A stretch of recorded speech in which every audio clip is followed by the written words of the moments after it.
नमस्ते। कभी आपने इस बात पर गौर किया है कि हम लोग अपने बैंक बैलेंस, अपनी प्रॉपर्टी या कह लीजिए अपनी बाहरी सफलताओं को लेकर कितने ज्यादा जुनूनी होते हैं? मतलब दिन रात बस यही उधेड़-बुन कि भाई खाते में पैसे बढ़े या घटे। लेकिन क्या कभी हमने अपने भीतरी खाते का बैलेंस चेक किया है? अपनी आंतरिक संपत्ति का? अक्सर इसका जवाब होता है बिल्कुल नहीं। तो आज की इस दिलचस्प चर्चा में हम इसी विरोधाभास की गहराई में गोता लगाएंगे। जरा एक ऐसे व्यापारी की कल्पना कीजिए, ऐसा व्यापारी जो हर साल अपने कारोबार का हिसाब एकदम बारीकी से करता है, रात रात भर जागकर एक एक पैसे का हिसाब मिला रहा है। जरा सा मुनाफा हुआ तो खुशी से उछल पड़ा, और अगर गलती से एक छोटा सा भी नुकसान दिख गया तो बस गहरी चिंता और डिप्रेशन। उसकी पूरी की पूरी एनर्जी बस अपनी उस तिजोरी को भरने में लगी है। और सच कहूं तो आज की इस भागदौड़ भरी दुनिया में हम में से ज्यादातर लोग बिल्कुल इसी व्यापारी की तरह जी रहे हैं। अब जरा इन दोनों दुनिया की तुलना करके देखते हैं। एक तरफ है हमारा ये बाहरी व्यापार, जहां पाई पाई का हिसाब है, दिन रात मुनाफे पर फोकस है, घर या शरीर की लगातार डेंटिंग पेंटिंग हो रही है ताकि सब कुछ एकदम परफेक्ट दिखे। पर दूसरी तरफ क्या है? हमारा आंतरिक व्यापार। ये वो जगह है जहां हमारे असली बही खाते सालों से खाली पड़े हैं, धूल खा रहे हैं, जहां हमने कुछ भी नया जमा नहीं किया, बल्कि जो पूंजी थी वो भी लगातार घट रही है। हमने अपनी इस आंतरिक दुनिया को पूरी तरह से वीरान छोड़ दिया है। अब इस पूरी स्थिति को समझने के लिए चलिए एक छोटी सी मानसिक यात्रा पर चलते हैं। बाहर से भीतर की ओर का सफर। इस सफर का पहला कदम है अपने बाहरी दुनिया के सारे बोझ को वहीं उतार कर रख देना। आपकी चिंताएं, लालच, मोह माया, इन भारी गठरियों को लेकर हम इस रास्ते पर नहीं चल सकते। इसके बाद दूसरा कदम है एक संकरी और थोड़ी अंधेरी गली से होकर गुजरना। हाँ, शुरुआत में थोड़ी घबराहट हो सकती है, अजीब लग सकता है, लेकिन यकीन मानिए इस अंधेरी गली को पार करने के बाद ही हम पहुंचते हैं अपने असली व्यापार गृह, यानी अपनी आत्मा के उस असल घर तक। तो चलिए अब कदम रखते हैं इस इनर स्टेट में, यानी उस आंतरिक स्वर्ग में जिसे हमने अपने ही कुप्रबंधन से खो दिया है। और अंदर का नज़ारा सच में हैरान करने वाला है। जहाँ एकदम स्वर्ग जैसा वैभव और शांति होनी चाहिए थी, वहाँ क्या है? शानदार महलों में अब चमगादड़ों ने डेरा डाल रखा है। जो सरोवर कभी मीठे अमृत से भरे थे, उनमें अब गंदे नालों का पानी गिर रहा है।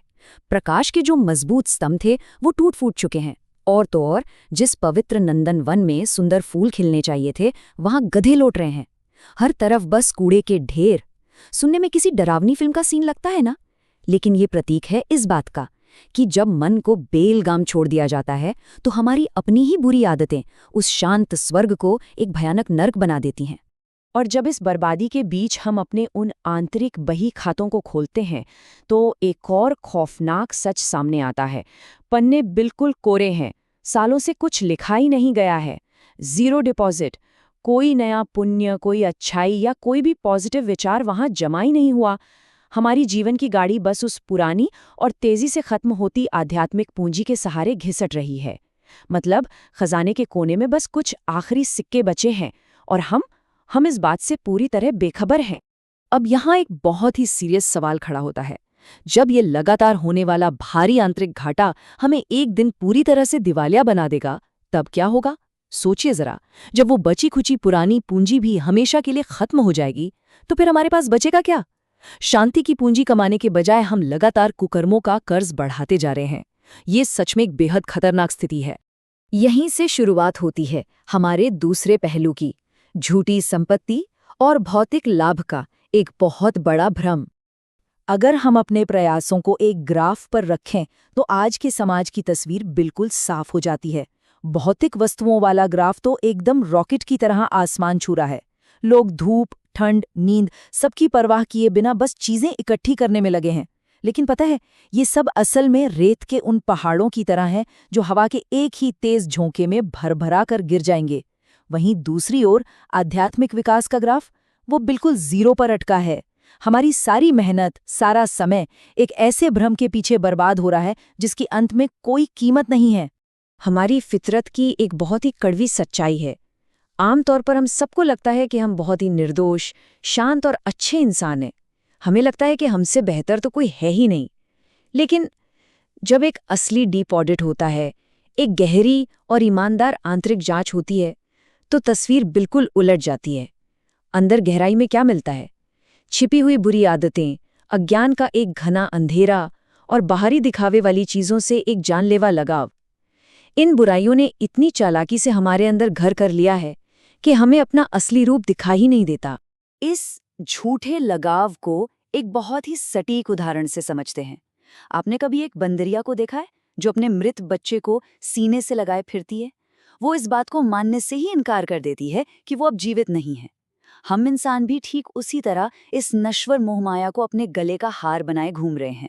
हम भूल चुके हैं कि हमारी असली पहचान इन महंगी चीजों या बाहरी सफलता से नहीं, बल्कि हमारी एक शुद्ध चेतना से है। और यही झूठा मोह हमें उस अंदरूनी दिवालियेपन की तरफ खींच रहा है।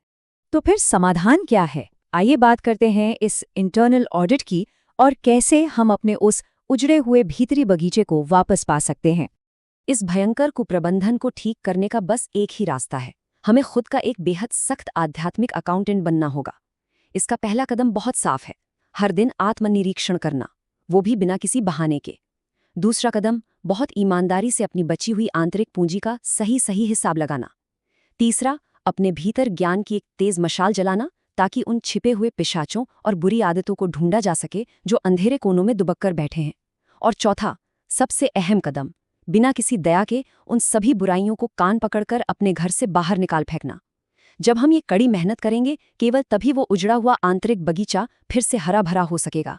अब अंत में एक ऐसा गहरा सवाल जो हम सबको खुद से जरूर पूछना चाहिए। क्या हम अपनी पूरी जिंदगी बस रेत के उन पहाड़ों को बनाने में ही लगा देंगे जो हवा के एक मामूली से झटके में उड़ जाएंगे? या क्या अब वो समय आ गया है जब जिंदगी के असली बही खाते को संतुलित करने की शुरुआत की जाए? मुझे लगता है अपने असली स्वरूप को पहचानने और एक कठोर आंतरिक ऑडिट शुरू करने का सबसे सही वक्त बस यही है। आज की इस चर्चा में हमारे साथ जुड़ने के लिए आपका बहुत बहुत धन्यवाद।